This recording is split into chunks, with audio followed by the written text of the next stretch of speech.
பார்த்தீங்களா? இந்த மரத்தில் 2 இருக்குங்க. இது வந்து வேம்புன்னு சொல்லுவாங்க. சரியா? இதை அரச மரம்னு சொல்லுவாங்க. ரொம்ப அழகா, எவ்வளோ விருட்சமா, சரியா?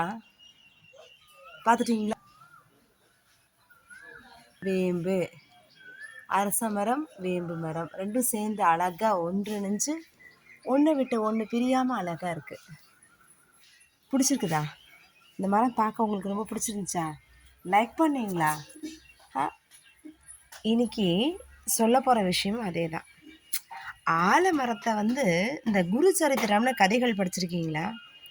அதில் முழுக்க முழுக்க எதை பற்றி சொல்லியிருப்பாங்கன்னா அந்த ஆலமரத்தை பற்றி தான் சொல்லியிருப்பாங்க.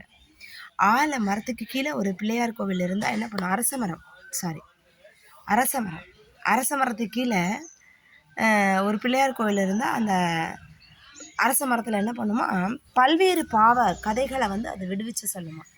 ஸோ இந்த அரச மரத்துக்கு கீழே என்ன பண்ணலாம், நம்ம கீழே இருந்து நம்ம தவம் இருந்தோம், சுவாமிக்கு தண்ணி ஊற்றினோம் அப்படின்னா பாவங்கள் விலகும். இந்த கதைகள்லாம் புராண இதிகாசங்களில் எழுதப்பட்ட கதைகளாக சொல்கிறாங்க. இதையே நான் சொன்ன ஒரு ஆண் மரம், ஒரு பெண் மரம். ஆணுங்கிறது அரச மரம், பெண்ணுங்கிறது வேப்ப மரம். இதுலேயே ஆண் பெண். சரி, இப்போ நம்ம டாபிக் போகலாமா?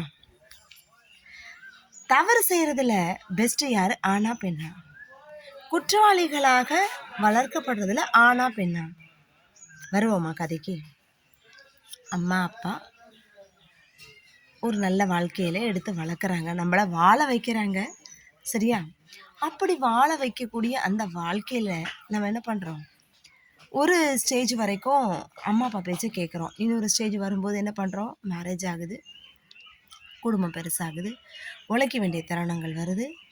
அப்பா அம்மா சேர்த்து வச்ச சொத்தை பையன் என்ன பண்ணான், விற்க வேண்டிய சூழ்நிலை வருது, குடும்பத்தை காப்பாற்ற வேண்டிய சூழ்நிலை வருது. இத்தனை சோதைகளையும் கடந்து ஒரு ஆண் என்ன பண்ணுறான், நேர்மையாக வாழ்கிற பையன் என்ன பண்ண வேண்டியிருக்கு, சில நேரங்களில் சில தவறுகள் செய்ய வேண்டிய அந்த கட்டாயத்தின் பேரில் அவன் இருக்கிறான், சரியா? அவன் முதல்ல ஒழுக்கமானவன் பிள்ளையாக தான் அம்மா கிட்ட வரும்போது வரானா? ஒரே குழந்தையா இருக்கும்போது பாருங்கள், அவன் வளர்ப்பு நிலைகளில் எவ்வளோ மாறுபாடுகள் வருது. அவன் குழந்தையா இருக்கும்போது ஒரே வீட்டுக்கு ஒரே பிள்ளைனா செல்லம் கொடுப்பாங்க, தப்பு செஞ்சால் என்ன பண்ண மாட்டாங்க, கேட்க மாட்டாங்க. அவன் கேட்குறதெல்லாம் பிடிவாதமாக கேட்கக்கூடிய எல்லா விஷயங்களையும் வாங்கி கொடுப்பாங்க. அடுத்து அவனுக்கு வீட்டோட வரவு செலவு தெரியாது. அதுக்கு அடுத்து இப்போ பேடான ஃப்ரெண்ட்ஸ் வரும்பொழுது அவங்களோட சேர்ந்து என்ன பண்ணுவான், போதைப் பொருட்களுக்கு அடிமையாகிறான். இப்படி ஒரு ஆண் கெட்டு போகிறான். ஆனால் ஒரு பெண் இப்படி கெட்டு போகிறான்னு பாருங்களேன். அதாவது வீட்டினுடைய சூழ்நிலைகளே வரா, செல்ல பெண்ணாக இருக்கிறான்னு வச்சுக்கோங்களேன். அப்பா அம்மாவோட கண்ட்ரோலே இல்லாமல் எப்படி வேணாலும் வாழலாம், ஃப்ரெண்ட்ஸோடு இருக்கலாம், வெளியில் சுற்றலாம், ஊர் சுற்றலாம், பொறுப்பில்லா தன்மை. இந்த மாதிரி ஒரு பெண் கெட்டவளாக மாறுறான். அதுவே குடும்ப பெண்களாக இருக்கும்போது நல்ல பெண்களும் இருக்கிறாங்க, தீய பெண்களும் இருக்கிறாங்க. ஆண்களை நல்ல ஆண்களும் இருக்கிறாங்க, தீய ஆண்களும் இருக்கிறாங்க. அப்போது போத் ஆர் ஈக்குவல்னு நம்ம சொன்னாலும் இன்னைக்கு சதவிகிதத்தினுடைய பெண்களோட விகிதத்தில் அதிகமான லெவலில் இருக்கக்கூடியது பெண்கள் மட்டும்தான், சரியா? சதவீதத்தில் உயர்ந்து இருக்கிறோம். படிப்பு துறையில் இப்போ ஆண்களை விட பெண்கள் அதிகமாக படிச்சுட்டு வரோம். வேலை பார்க்குறதுலையும் ஆண்களை விட பெண்கள் சரிநிகர் சமானங்கிறத விட எல்லாத்துலேயும் நம்ம பெஸ்ட்டாக வரோம். தப்புலேயே என்ன பண்ணுறோம், நாம் இடம் பெற்றிருக்கோம். அதான் உண்மை, சரிங்களா? ஆனால் நமக்கு சப்போர்ட்டு எது, கவர்மெண்ட் எல்லா விஷயத்துலையும் பெண்களை கொடுமைப்படுத்தினா வன்முறை சட்டம் அது இது, நான் ஆண்களுக்கு கிடையாது, பாவங்க. உண்மை அது தானே, சிந்திக்க வேண்டிய விஷயம் தானே, சரிங்களா?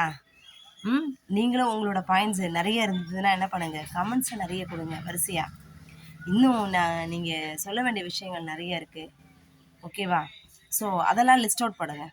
லிஸ்ட் அவுட் போட்டு தவறு செய்வதில் பெண்கள் கில்லாடிகளா, ஆண்கள் கில்லாடிகளா, விவாதம் வச்சுக்கலாம்.